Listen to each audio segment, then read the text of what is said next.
Our God knows no boundary. Tapi Tuhan tahu bagaimana membatasi kita setiap hari dengan rezeki yang secukupnya. Berikan padaku hari ini makananku yang secukupnya.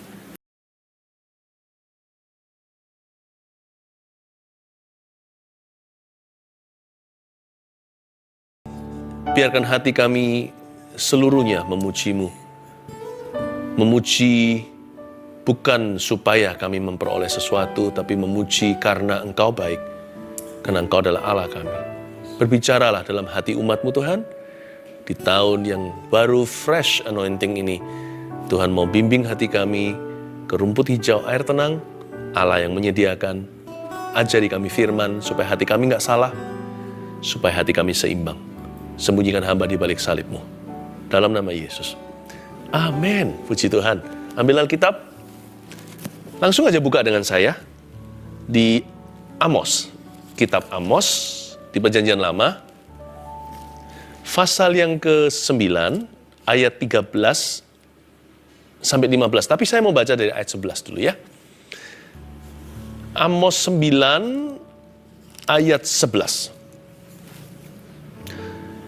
Pada hari itu aku akan mendirikan kembali pondok Daud yang telah roboh. Aku akan menutup pecahan di dindingnya dan akan mendirikan kembali reruntuhannya. Aku akan membangunnya kembali seperti zaman dahulu kala, supaya mereka menguasai sisa-sisa bangsa Edom dan segala bangsa yang kusebut milikku. Demikianlah firman Tuhan yang melakukan hal ini. Dua ayat ini, ayat 11 dan 12 saya nggak bahas. Nanti kita langsung ke ayat 13 hari ini, tapi sebelumnya saya mau umumkan besok saya akan berkhotbah judulnya Membangun Pondok Daud yang telah roboh. Jangan lupa, ini take-nya hari Sabtu live, maka besok live streaming ibadah online. Jangan lupa di GMS Church live streaming. Saya akan bahas tentang kuasa puji-pujian, kenapa kita menyembah, sampai hal-hal yang praktis, ekspresi tubuh kita, saya akan bahas. Bagaimana membangun hubungan yang intim dan dekat dengan Tuhan. Kenapa Tuhan kangen sekali dengan Pondok Daud yang telah runtuh? Tuhan ingin membangunnya kembali di atas reruntuhan itu. Saya juga akan jelaskan pecah dinding gereja perjanjian baru itu di mana, gimana kita bisa menutup keretakan di dalam kehidupan kita. Supaya jangan sampai kerohanian kita akhirnya turut roboh. Tapi hari ini, saya tidak bahas ini ya. Saya bahas di ayat 13. Judulnya ini, Anda catat. Waktu Tuhan menyediakan. Yes, waktu Tuhan menyediakan. Ayat 13 sampai 15 kita baca sekarang. Sesungguhnya waktu akan datang, demikianlah firman Tuhan bahwa pembajak akan tepat menyusul penuai. Dan pengirik buah anggur penabur benih. Gunung-gunung akan meniriskan anggur baru, dan segala bukit akan kebanjiran. Aku akan memulihkan kembali umatku Israel. Mereka akan membangun kota-kota yang licin tandas dan mendiaminya. Mereka akan menanami kebun-kebun anggur dan minum anggurnya. Mereka akan membuat kebun-kebun buah-buahan dan makan buahnya. Maka aku akan menanam mereka di tanah mereka, dan mereka tidak akan dicabut lagi dari tanah yang telah kuberikan kepada mereka. Firman Tuhan Allahmu. Waktu Tuhan menyediakan. Di gereja yang saya gembalakan, tahun ini kami cetuskan sebagai The Year of Praise and Provision, atau tahun pujian dan penyediaan. Jangan salah paham. Kita memuji bukan supaya kita dapat gudangnya Allah. Kita menyembah bukan supaya kita memperoleh penyediaannya. Memuji itu bukan supaya. Memuji itu karena. Kita memuji karena Tuhan itu baik, karena Dia adalah Allah kita. Dan kita memuji karena Dia layak untuk disembah. Tetapi, realita bagi seorang pemuji nggak bisa lama-lama, pasti mengalami kuasa pujian itu sendiri. Karena itu saya mau bahas, waktu Tuhan menyediakan, buahnya seperti apa.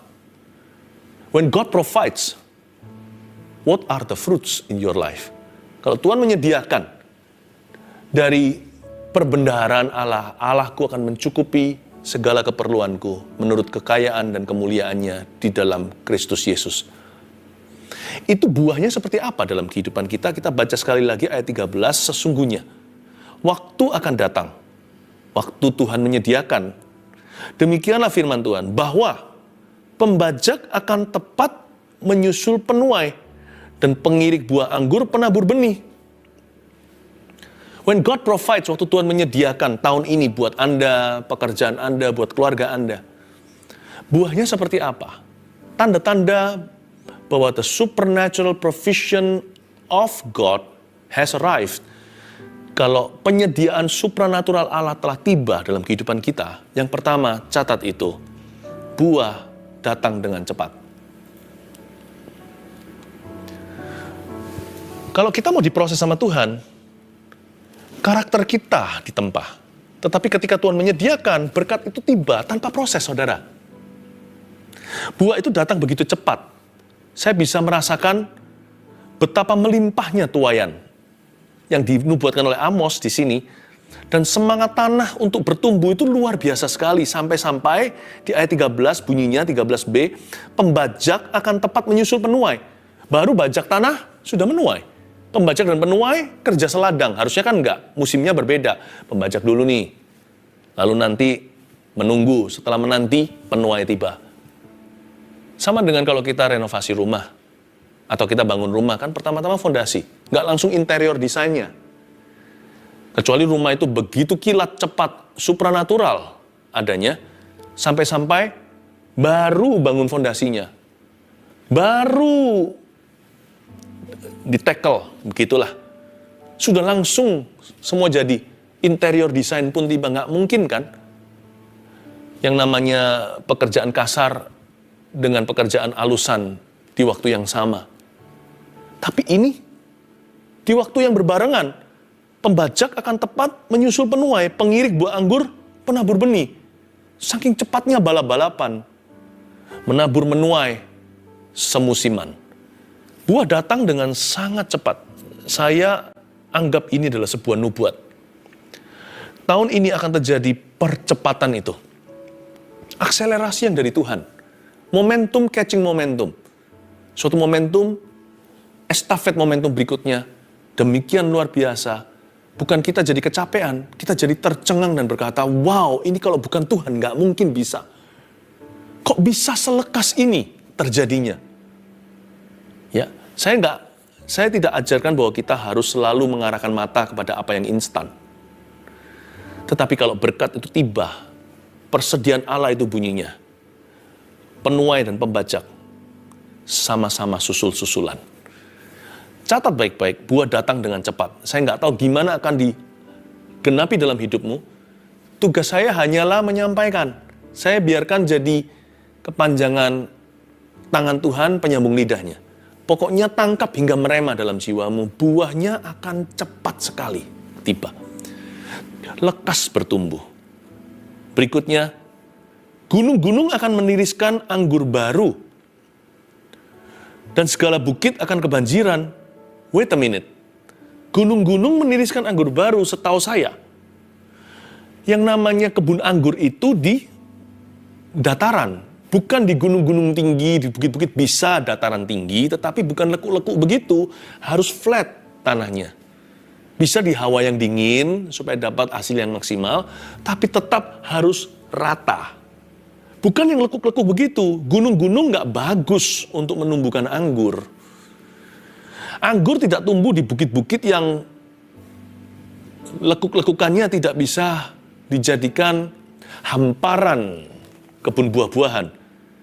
Kedua, buah datang dari tempat yang tidak terduga. Grapevines don't grow well on mountains or high hills, but on plains, my friends. Buah kan datang dari tempat yang tidak terduga. Anda kan terkejut. Kok bisa ya ini menghasilkan? Kok bisa ya ini berhasil? Kok bisa ya? Nggak masuk akal. Yang ini nggak saya sangka. Kalau orang itu sih, semua orang tahu. Tapi mana mungkin dari orang ini? Kok bisa? Ini sudah di luar rumus saya. Nggak ada teorinya. Buah datang dari tempat yang tidak terduga. Lalu di sana dikatakan gunung-gunung kan mendirikan meniriskan anggur baru. Selain gunung-gunung, Anda garis bawahi tadi untuk poin kedua. Poin ketiga, terletak pada kata anggur baru. Anggur baru di sini dalam bahasa Inggrisnya adalah the mountains will drip with sweet wine. Bukan hanya wine, bisa memproduksi anggur aja, wine yang berkualitas tinggi udah luar biasa. Yang ini buahnya itu very sweet. Kita bisa aja menumbuhkan buah asal-asalan, tapi waktu dimakan nggak enak. Bisa aja kita tanam cabai rawit, tapi cabainya nggak pedas.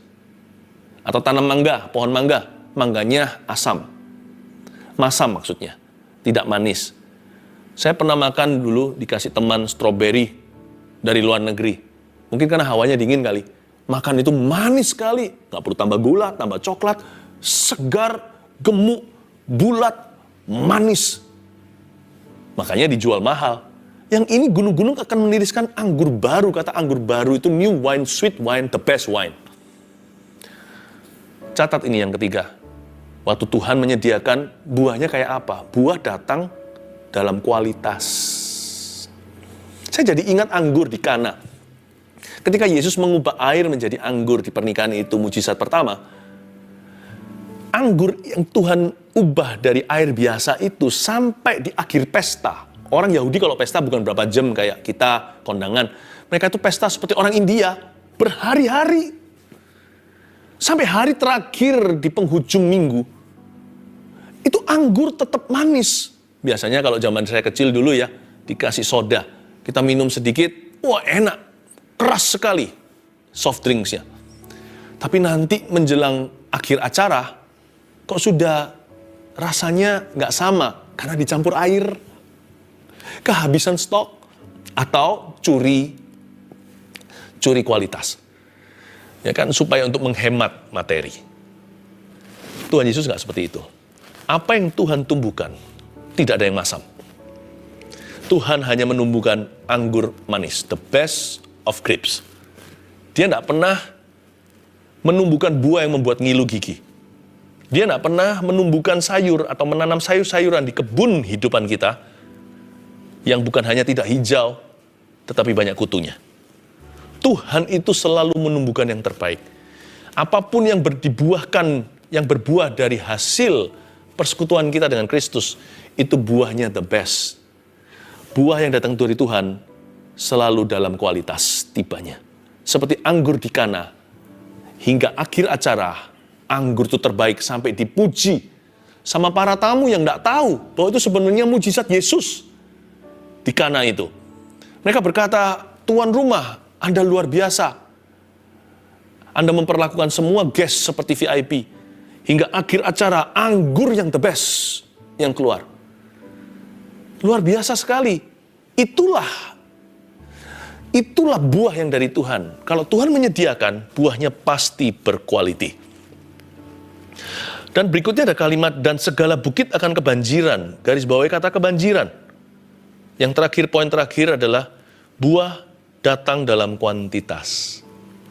Pertumbuhan itu dari Kristus loh. Siapa bilang angka tidak perlu? Memang angka bukan segala sesuatu. Jangan sedikit-sedikit lihat scoreboardnya. Kalau main tenis lagi ada perlombaan turnamen gitu, lihat papan skornya terus ya. Nggak menang-menang pertandingannya, bisa di-smash sama lawan. Tentunya kita fokus yang excellent dalam pekerjaan, dalam kerohanian, dalam hubungan. Namun demikian, apa yang dari Tuhan pasti bertumbuh secara jumlah. Makanya ada satu kitab di dalam Perjanjian Lama, dalam 5 kitab pertama Torah, salah satunya namanya Bilangan, Numbers. Roh Kudus loh, yang tulis jumlah orang bertobat saat Pentakosta, 3.000 bukan? Lalu setelah itu jumlah mereka menjadi 5.000, dicatat di situ. Tuhan itu yang mecah-mecah 5 roti 2 ikan, remember? Memberi makan berapa orang? 5.000 laki-laki. Mana bisa 5 tambah 2 sama dengan 5.000? Itu kalau bukan Tuhan. 5 tambah 2 harusnya 7. 5 roti 2 ikan ya paling tidak kasih makan masing-masing satu orang kan 7 orang. Hanya Tuhan yang bisa membuat 5 plus 2 equals 5,000. Hanya Tuhan yang bisa membuat begitu. Buah datang dalam kuantitas. Saya percaya Tuhan akan tambahkan. Increase comes from Jesus. Paulus boleh menanam, Apolos menyiram, tapi Tuhan yang menumbuhkan. By the way, supaya Anda tahu, setiap kali Anda tulis kalau lagi teks seseorang, lagi chatting, mengakhiri perbincangan, Anda berkata GBU, Anda tahu arti GBU itu apa? Itu bukan denominasi gereja apa. GBU itu God bless you. May God bless you. Biarkan Allah memberkatimu. Kata bless di situ artinya increase. Dengan kata lain, kalau Anda berkata may God bless you, Anda sedang mendoakan orang lain untuk di-increase oleh Tuhan. Anda sedang berkata begini, may God increase you. May God increase your business. Biar Tuhan menambahi anakmu jikalau masih menunggu momongan baru. Biar Tuhan menambahkan teritori, menambahkan propertimu. Biar Tuhan menumbuhkan bisnismu. Biar Tuhan menambahkan kemenangan dalam perjalanan rohanimu. Biar Tuhan menambahkan jiwa-jiwa yang Tuhan selamatkan lewat hidupmu. Biar Tuhan semakin memperlebar gedungmu. Biar Tuhan membuat jemaat bertambah. Biar Tuhan membuatmu bertumbuh dalam segala sesuatu. Itu yang disebut buah datang dalam kuantitas. Segala bukit akan kebanjiran. Bukan hanya Tuhan bikin anggur manis, anggur yang terbaik, the best wine atau anggur baru, dari gunung-gunung itu, tetapi bukit-bukit itu banjir anggur.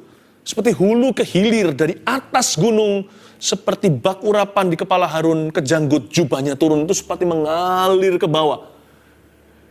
Bayangin banjir dari pegunungan, bukan hanya Tuhan kasih 1-2 botol anggur yang terbaik, tapi dibanjirkan sehingga seperti bendungan. You know your God is not small. Allahmu tidak kecil. Allahmu itu besar. Tuhan kasih infinity di balik 5 tambah 2, 5 roti 2 ikan. Tuhan hanya beritahu 5.000 laki-laki supaya tidak ada titik, supaya tidak ada konklusinya. Yang bisa diketahui adalah 5.000 kakak. Tapi Allah terus bertambah. Persediaannya tak terhingga. Our God knows no boundary.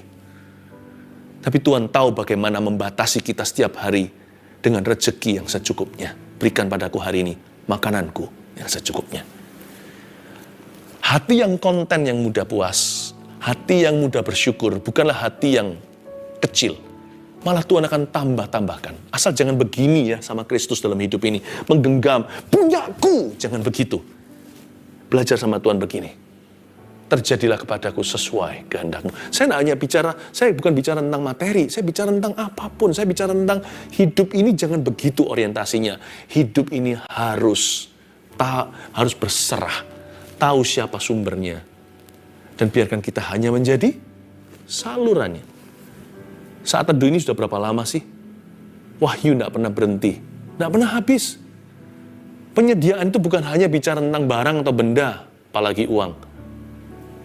Penyediaan itu juga bicara tentang pewahyuan. Kadang-kadang saya cuma berpikir dengan tim yang ada kru di balik layar. Kok nggak habis-habis ya Tuhan itu memberkati umatnya. Baik itu urapan, hikmat, marifat. Ini bukan dari kami. Saya terbatas, saudara. Tapi ketika tanganmu tidak begini, Tuhan salurkan. Anda bisa menjadi saluran, Tuhan alirkan segalanya. Tahun yang baru, miliki perspektif yang baru, paradigma yang diperbaharui. Tuhan kita itu tanpa batas. Allah kita tidak miskin. Allah kita tidak pelit, apalagi kikir. Buah yang datang dari Tuhan akan melimpah ruah. Kalau Tuhan bikin anggur, bikin minuman, itu sampai banjir dari bukit ke bawah. Pialaku penuh melimpah, Mazmur 23. Oh, luar biasa. 1, 2, 3, 4 jangan lupa Anda catat. Saya lanjutkan sedikit lagi, di ayat 14 dan 15 saja. Aku akan memulihkan kembali umatku Israel. Coba coba Anda perhatikan kata aku akan. Aku akan memulihkan kembali umatku Israel. Itu pekerjaan Tuhan. Penyediaan Allah adalah pekerjaan Allah. Tidak bisa dibantu oleh kita. Itu bukan dari sisi manusia, tapi dari sisi Dia sumbernya. Tapi Tuhan berniat untuk memberkati hidupmu and increase you. Aku akan memulihkan kembali umatku Israel. I will, aku akan. Lalu berikutnya ada kalimat sambungan, mereka akan. Setelah aku akan Tuhan, Sekarang mereka akan ada kerjasama berarti. Mereka akan membangun kota-kota yang licin, tandas, dan mendiaminya. Lalu mereka akan kedua kali diulang. Pekerjaan yang lain bukan hanya membangun kota, sekarang menanami kebun-kebun anggur dan minum anggurnya. Lalu diulang lagi ketiga kali. Mereka akan, pekerjaan berikutnya, membuat kebun-kebun buah-buahan, dan makan buahnya. Saya senang sekali melihat di ayat yang ke-14 ini Tuhan kerja sama-sama kita. God will bless your work this year. Allah akan memberkati pekerjaan dan profesi Anda. Tapi jangan lupa, sekalipun pekerjaan itu diberkati, Anda tetap harus kerja. Nggak kerja, nggak usah makan. Kata firman Tuhan. The work is blessed, alright, but it is still considered work. Pekerjaan itu diberkati, tetapi tetap tergolong pekerjaan. Bedanya di sini kalau Allah memulihkan. Ada increase activity atau aktivitas yang meningkat. Bedanya, aktivitas yang diberkati oleh Tuhan disertai dengan joy and heaven's energy. Disertai dengan energi dari sorga dan disertai dengan sukacita. Pekerjaan itu bukan kutuk, Bapak Ibu Saudara. Dari sejak Adam dan Hawa sebelum jatuh dalam dosa di Taman Eden, Adam suruh kerja. Cuman bedanya, nggak ada depresi. Mereka bekerja sama dengan Tuhan. Work is beautiful. Jadi tahun ini, tolong hadapi tanggung jawab, peran, tugas, job deskripsi yang ada di depan Anda itu dengan sukacita di hati. Thank you Tuhan, terima kasih. Berapa banyak orang hari ini nggak punya pekerjaan. Kalau Anda punya, bersyukurlah. Jangan hanya bersyukur, bersukacitalah. Bergembiralah karena Tuhan, maka Tuhan akan memberikan apa yang diinginkan oleh hatimu. Pekerjaan itu diberkati memang. Tuhan berkata, aku akan. Itu bagian saya, persediaan. Bagianmu, memujilah Tuhan dalam profesi dan pekerjaan sehari-hari. Bersyukurlah, bersukacitalah. Bergembiralah karena Tuhan. Aku akan, mereka juga akan. Mereka akan membangun, mereka akan menanami, mereka akan membuat. Increase activity, aktivitasnya bertambah banyak. Tapi semua dilaksanakan dengan hati dan pikiran yang penuh dengan pengharapan dan iman. Ada optimisme yang dari Tuhan, bukan sekedar dari positive thinking, tapi dari firman dan janji-janji Allah. Karena Allah kita adalah penyedia, pemelihara, dan pembela. Biarkan aktivitasmu selalu diberkati. Ajak Yesus ke tempat kerja Anda. Ajak Tuhan ke dapur Anda, ibu-ibu. Ajak Tuhan Yesus ke pasar. Ajak Tuhan ke sekolah dan kuliah, hai pelajar dan mahasiswa. Work together with Him. Kongsian dengan Tuhan. Kerjasama. Sekalipun Anda partner junior, dia partner senior, bermitralah dengan Allah. Lihat nanti aktivitas Anda tidak berkurang. Bertambah iya, tapi Anda beroleh kekuatan untuk melaksanakan semuanya. Bukan hanya kekuatan, ada a sense of fulfillment, ada perasaan puas batin yang tiada duanya. Saya jadi ingat ayat-ayat lain di Perjanjian Lama yang bunyinya begini. Mereka akan membangun kebun anggur, namun tidak minum anggurnya. Mereka akan membangun kota maksudnya, menanami kebun anggur, tidak minum anggurnya, membangun kota dan tidak tinggal di dalamnya. Itu lawan katanya. Ketika Tuhan mengutuk seseorang atau suatu bangsa, mereka bisa bekerja, tapi tidak bisa menikmati dalam batinnya. Dan juga tidak ada kenikmatan dalam hubungan. Tapi sekarang di sini beda. When God blesses someone, atau Tuhan memberkati pekerjaan seseorang, orang itu bisa menikmati, ada a sense of fulfillment, ada perasaan puas dalam batin. Salah satu karunia adalah karunia untuk bisa enjoy. Bukan berarti tanpa masalah. Stres itu perlu. Coba bayangkan kalau kita tidak ada tantangan. Hidup kita dull atau boring, bukan? Lama-lama jadi pikun, jadi orang karena nggak ada sesuatu yang dituju. Nggak ada sesuatu yang perlu, yang bisa mengasah otak kita dan menempa mental kita. Tapi segala masalah kita, every test will become testimony. Setiap ujian bisa menjadi kesaksian kalau Tuhan beserta. Bukan berarti yang penting enaknya. Waktu ikut Tuhan itu juga banyak tantangan, banyak pencobaan, bahkan penderitaan. Tapi bersama Tuhan, Dia bekerja sama dalam segala perkara, selalu mendatangkan kebaikan. Kalau Anda mengasihi Tuhan, saya mengasihi Tuhan, terpanggil sesuai rencananya untuk menjadi serupa dengan gambar rupanya. Maka apapun yang kita lalui, baik atau buruk, tidak bisa memisahkan kita dari kasih Kristus. Dan apapun yang kita alami, ujungnya adalah mengerjakan kebaikan for you and me. Mereka akan membangun kota, dan mereka juga bisa mendiaminya. Menanam kebun anggur, ikut minum anggurnya. Membuat kebun buah-buahan, makan buahnya, nggak ngilu giginya. Haleluya. Ayat 15, maka aku akan menanam mereka di tanah mereka, dan mereka tidak akan dicabut lagi dari tanah yang telah kuberikan kepada mereka. Nah, itu janji Tuhan. Dari sisi Tuhan lagi, selalu Tuhan itu Alfa Omega. Tuhan yang bekerja, aku akan, lalu bagian kita di tengah. Mereka akan. Lalu ditutup dengan Tuhan Yesus lagi. Aku akan menanam mereka di tanah mereka. Aku akan muncul lagi. Omega kali ini berkata begini, dan mereka tidak akan dicabut dari tanah yang telah kuberikan kepada mereka. Berkat itu datangnya dari Tuhan, susah payah tidak menambahinya. Firman Tuhan Allahmu. Sekali lagi saya ingatkan ya, sekalipun saya bicara tentang provision, persediaan, ingat, hati kita hanya bisa percaya, tidak boleh menuntut. Hati kita bisa klaim firman, tapi jangan pernah marah sama Tuhan atau kecewa karena jalan yang lebih tinggi dari jalan kita. Jangan terburu-buru, jangan tergesa-gesa, jangan hakimi sebelum waktu, bahkan jangan hakimi sama sekali. Percayalah kepada Tuhan dan jangan bersandar pada pengertianmu sendiri. Yang penting, memuji Tuhan itu karena, bukan supaya. Karena format pujian atau praise and worship yang tertinggi, atau hati yang menyembah, yang terindah adalah menyembah Tuhan, karena Tuhan layak untuk kita sembah. Karena itu di akhir daripada pengajaran ini, kalimat terakhir Tuhan adalah firman Tuhan Allahmu. Itu saja yang penting, bukan? Bukan berkatnya, bukan penyediaannya. Bukan the provision, but the provider dengan P huruf besar. Dia berkata, akulah Tuhan Allahmu. That's all that you need. Saya jadi ingat Mazmur 23. Tuhan adalah gembala. Tuhan adalah gembalaku. Takkan kekurangan aku. Dengan kata lain, Tuhan adalah gembalaku. Itu saja yang perlu ku tahu. Dan itu lebih dari cukup bagiku. Ada ya lagi, ayat berkata begini, kasih karuniaku cukup bagimu, kata Tuhan pada Rasul Paulus ketika dia bergumul dengan sebuah penderitaan jasmani. Bukankah begitu? Tuhan adalah gembalaku. Itu saja yang perlu ku tahu. Itu cukup bagiku. Itu maksudnya firman Tuhan Allahmu. Akhirnya kembali semuanya kepada hubungan. Akhirnya ujungnya Tuhan berkata, sudah, kau dengar janji ini. Now look at me, lihat aku. Akulah Tuhan Allahmu. That's ultimate beauty. Itulah keindahan tertinggi. Menyembah dan memuji Tuhan, sayang sama Tuhan dan cinta.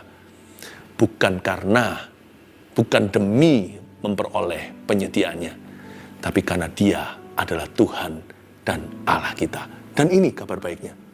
Karena Dia adalah Tuhan Allahmu, Dia pasti akan memeliharamu. Burung pipit di udara, Dia pelihara. Bunga di padang, Dia hiasi. Bagaimana dengan hidup Anda? Bukankah lebih berharga daripada burung pipit yang dijual berapa duit? Hidupmu, Kristus mati baginya. Jangan merasa tertinggal, jangan merasa diabaikan. Anda disayang oleh sorga. Terimalah pemeliharaannya. Allahku kan memenuhi keperluanku menurut kekayaan dan kemuliaannya. Allahku kan mencukupi kebutuhanku di dalam Yesus Tuhan. Yang berkuasa, Dia bisa, Dia sanggup. Di dalam kekuatan kuasa-Nya, dalam Yesus Tuhan. Di dalam Yesus Tuhan. Semua permohonan doa masukkan sekarang, khususnya kalau Anda bergumul secara finansial, bergumul dalam pekerjaan.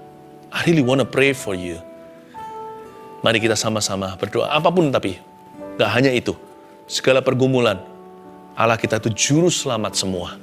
Dan segala keadaan, Yesus namanya. Kirimkan semua, sekarang permohonan beribu-ribu sudah kebanjiran datang. Saya ajak Anda ulurkan tangan, saya akan tumpang tangan dari tempat ini sebagai kontak iman dengan Anda. Terima kasih Tuhan, dengarkan permohonan kami. Yang sakit Tuhan, domba-dombamu yang menderita Tuhan, maukah Tuhan menyembuhkan sakit penyakit mereka? Tuhan, Kau mau. Untuk itu Kau mati di kayu salib, bukan? Bukan hanya untuk menebus kami dari pemberontakan, tapi sakit penyakit kami telah dipikulnya, Yesaya 53. I speak healing to the bodies that are sick, pada badan tubuh seseorang yang sakit itu. Aku deklarasikan, ucapkan kesembuhan ini dengan iman, menuju ke sana. Untuk pergi ke situ. Tidak ada tempat terlalu jauh, semua bisa digapai oleh Tuhan, karena Allah kita, Alfa Omega, Maha Tahu, Maha Bisa, Maha Hadir pula. Jamahlah Tuhan, dengan tangan berlubang paku. Tuhan, hamba berdoa tidak semua penderitaan itu sifatnya jasmani. Ada yang batinnya sedang digores-gores sekarang dengan sebuah permasalahan hidup, tekanan, dan juga kegagalan hubungan. Aku berdoa untuk setiap orang yang perlu inner healing, kesembuhan batin. Tuhan Yesus jamah saat ini. Sembuhkan, bebaskan. Jikalau kelepasan harus terjadi, pemutusan dari kuasa kegelapan, saat ini aku perintahkan agar setan-setan keluar dari kehidupan orang-orang tersebut. Dalam nama Yesus Kristus, tinggalkan bait sucinya. Tubuh adalah bait Allah. Hamba berdoa untuk mereka yang bergumul dalam pekerjaan, terutama seperti topik hari ini. Waktu Tuhan menyediakan, buah kami akan cepat, datang cepat. Dan Tuhan Yesus, buah akan datang dari tempat yang tidak terduga. Datang dalam kuantitas. Dan datang dalam kualitas tentunya. Tuhan, jamah Tuhan Yesus. Berikan pertolongan-Mu atas mereka yang bergumul secara keuangan. Bergumul ya Tuhan untuk kebutuhan mereka, keperluan mereka. Jangankan keinginan, bayar tagihan aja udah gak bisa. Hamba berdoa di dalam nama Yesus yang belum punya pekerjaan atau setelah kehilangan pekerjaannya di masa-masa ini. Hamba berdoa Tuhan Yesus, restorasi. Bangun kembali pondok Daud yang hancur itu. Bukan hanya pujian dalam hati mereka. Bangun tembok-tembok hidup mereka. Tembok itu perlindungan Tuhan. Tanpa itu zaman dulu hewan liar masuk, perampok masuk. Hamba berdoa ya Tuhan, kasih mereka financial blessing. Kasih pekerjaan ya Tuhan. Angkat gengsi. Supaya tidak ada di sini yang merasa dulu pekerjaanku lebih baik. Hamba berdoa yang Tuhan ketuk nanti pintu. Memberikan pekerjaan baru, berikan hati, the grace, kasih karunia untuk bisa menerima pekerjaan apa saja asal halal dan benar, asal baik di mata Tuhan, untuk memulai kembali dari bawah. Berikan suatu sifat yang kesatria, hati yang berbesar, untuk bisa bertanggung jawab, ya Tuhan Yesus, dengan pekerjaan mereka. Berkati karir mereka di dalam nama Yesus. Turunkan tangan. Roh Kudus barusan memberitahu pada saya bahwa barang-barang lama akan laku semua. Saya nggak ngerti maksudnya apa. Anda stockpile barang-barang di gudang dan pekerjaan itu udah tutup. Tapi akan ada yang menadahi. Akan ada yang membeli, meskipun harganya nggak seberapa, tapi adalah pemasukan yang luar biasa di masa ini untuk Anda. Win-win solusi bagi penjual maupun pembeli. Barang-barang lama itu akan keluar gudang semuanya dan akan habis satu tangan. Satu orang yang akan membelinya. Terima kasih Tuhan. Terima kasih Tuhan. Ada satu orang anak Anda akan menerima beasiswa. Ini baru semester awal-awal di university. Anda tidak sangka karena kokonya dulu yang pinter, yang encer sekali otaknya, nggak pernah dapat beasiswa begituan. Anak ini seolah-olah, ya bagus sih, tapi nggak menyolok gimana, dia dapat beasiswa. Ini adalah bukti pertolongan Tuhan, bahwa Tuhan membantu keluarga Anda. Terima kasih Tuhan. Ada satu orang yang di sebelah sininya, bengkak seperti kalau menelan itu sakit setengah mati, seperti ada sesuatu yang besar di sini. Itu sebenarnya dari giginya yang bermasalah. Aku tengking infeksi itu di dalam nama Yesus Kristus. Infeksi itu akan pergi. Jangan dibiarkan ya. Siapapun Anda yang sekarang kena marifat ini, jangan dibiarkan, cepat ditreat itu giginya. Karena infeksi jangan sampai komplikasi. Saya bukan dokter, pengetahuan umum sih. Aku tengking infeksi itu di dalam nama Yesus. Anda tidak akan menderita lagi sakit seperti ada benjolan di sini. Tapi gigi itu cepat ditreat. Cepat pergi ke dokter gigi, langganan Anda. Cepat diselesaikan masalah. Ada yang Tuhan sembuhkan, ada yang tanggung jawab Anda. May God bless all of you. Terima kasih Tuhan, terpujilah namamu. Tunggu. Tidak sedikit ini, ada beberapa ini. Hutang kredit card. Tuhan hamba minta, kalau itu Anda, ulurkan tangan. Jelas-jelas barusan Roh Kudus taruh di hati saya, hutang kredit card akan Tuhan bantu selesaikan. Ulurkan tangan. Di dalam nama Yesus Kristus hamba berdoa, ampuni ya Tuhan, kecerobohan, keteledoran, keberanian yang tidak beralaskan. Untuk memakai alasan hutang piutang dengan menggampangkan uang yang bukan miliknya. Tuhan Yesus, cabut kutuk ini dari kehidupan mereka, kesalahan ini, ampuni ya Tuhan. Hamba berdoa di dalam nama Yesus, Tuhan buka jalan. Tidak perlu saya marifat nubuat. Ada sesuatu yang terjadi saat ini ketika kita berdoa, doa orang benar dengan yakin didoakan besar kuasanya. Tuhan Yesus angkat masalah ini. Berikan jalan baru bagi mereka di dalam nama Yesus Kristus. Haleluya. Mungkin perlu dikurangi tuh kredit cardnya yang nggak perlu. Dan jangan lagi bermain dengan api.